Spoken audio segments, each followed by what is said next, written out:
Hello everyone, welcome back. It's time to move to another planet, and this time we will travel to Wilds of Eldraine. This is a very unusual deck, maybe a little bit unorthodox, because we will playing with aura tokens and the bargain ability.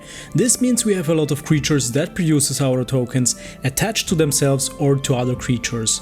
Sometimes it's an advantage for them to have an aura attached, but with other creatures and spells we can also remove those auras, and when we do, we can enhance the spell. In combination with those cards, this leads to some awesome and unexpected outcomes for you guys. It's really cool to see what's possible with this deck, and we can also build some crazy block decks. At the center of this deck is our Spellbook Vendor, one of my favorite cards in the set, because this creature removes and creates aura tokens and enhances our creatures. It also makes this deck very smooth, because when the creatures attack, they can scribe for 1, so we can also prepare for the next round even better. The next very pivotal creature is our Warlock Eriette, who has a big impact depending on how many auras are on the battlefield. For each aura attached to our creatures, our opponent loses that much life and we gain that much life. Spiteful Hexmage is a great addition to those two cards. It's a creature for just 1 mana. Actually it's a free 2 creature, but when it enters the battlefield we have to attach an aura token to any of our creatures and it becomes a base 1/1 creature. Just like our Frog Prince with lifelink here for 3 mana. Also, for the early game we also use Hopeful Vigil. For 2 mana we create a Knight token for, with Vigilance 2/2, and then we have also Virtue of Loyalty for also 2 mana. We will create a 2/2 white Knight creature token with Vigilance. But here's the hack: we can remove those tokens with Spellbook Vendor by paying 1 mana to attach a different aura. That makes them creatures with their usual base power and toughness, plus the aura token gives them +1/+1, plus scry when they attack. But we also have a lot of other great spells like Candy Grapple, where we can sacrifice the negative aura token. Instead of giving -3/-3, it gives -5/-5 to an opponent's creature. We have also Rowan's Grim Surge here, 2 copies, where we can do the same, sacrifice the negative aura token, look at the top 4 cards of our library, put 2 into the graveyard and draw 2. Then we have also Archon's Glory for just 1 mana. Also has the ability Bargain, and instead of only giving +2/+2, it also gives Flying and Lifelink. And the best thing here is that we can also sacrifice, for example, Hopeful Vigil for 2 mana it costs, and it will trigger its ability to scry. So instead of paying the 3 mana here, we can do that almost for free. As I said, the Vendor is one of my favorite cards in this deck because it distributes auras for just 1 mana, and I love that it also has scry. Sometimes the opponent wants to get rid of it, so we include not that after all to bring it back to the battlefield if the opponent uses removal spells.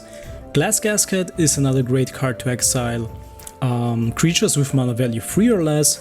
Then we also have Neva, Stalked by Nightmares, also can bring creatures back to our hand from the graveyard, and whenever an enchantment we control goes to the graveyard, she gets a +1/+1 counter, and we can also scry. And also we can bring the enchantment card back. Besides Spellbook Vendor, another creature I like to bring back is the Stockpiling Celebrant. To get rid of really huge creatures you cannot only use Candy Grapple, Virtue of Persistence or Glass Casket. So here's the thing: we can combine Stockpiling Celebrant with the Enchantment Saga, the Princess Takes Flight. When this saga enters the battlefield, we can exile up to 1 target creature, and in basically all cases we target the opponent's creature, and if we have enough mana we cast Stockpiling Celebrant to bring the saga back to our hand in the same turn. So the opponent will not have any chance to just destroy this enchantment. And the opponent's creature, here's the thing, the opponent's creature doesn't return to the battlefield. No, it stays exiled forever. So that's sometimes very unexpected for the opponent. Also it's very fun to combine those 2 cards together. And as I said, we can do that a couple of times because Neva can bring either the creature or the enchantment back to our hand. The last creature here is the Archon of the Wild Rose for 4 mana, which is a game changer, because every creature we with an aura attached becomes a creature with base power 4/4 with flying. So at this point, with some creatures that have auras and flying, we should be able to win the game. In Wilds of Eldraine, like every kingdom, there's a unique and very powerful enchantment. For our deck, we have the Virtue of Loyalty enchantment, which produces the Knight token, but for 5 mana, all our creatures get +1/+1 counter at the beginning of our end step, and we untap them all. In my opinion, this enchantment is so powerful. It's just an incredible card, because already in turn 5 we can boost our creatures immensely. The other enchantment is Virtue of Persistence. The downside here is that the first spell can only be cast as a sorcery, not an instant. And for 7 mana at the beginning of our upkeep, we can put a creature from our or our opponent's graveyard back onto the battlefield under our control. It's very expensive and it takes around 8 turns, assuming we have all the lands of course, to benefit from that. In total we have 24 lands, as usual for a block deck, 10 plains, 10 swamps, and I really like the dual land Restless Fortress, so we have here 4 copies of that. It becomes a 1/4 creature, but the great thing is, whenever it attacks, the opponent loses 2 life just when we declare it as an attacker. So yeah, it's also not easy to remove this creature, because since the toughness is 4, yeah, you need like a creature, 2 creatures or with Death Touch for example. So yeah, it's not really easy, and since Restless Fortress only has power 1, it's not actually about dealing damage, it's more about attacking and draining 2 life from the opponent.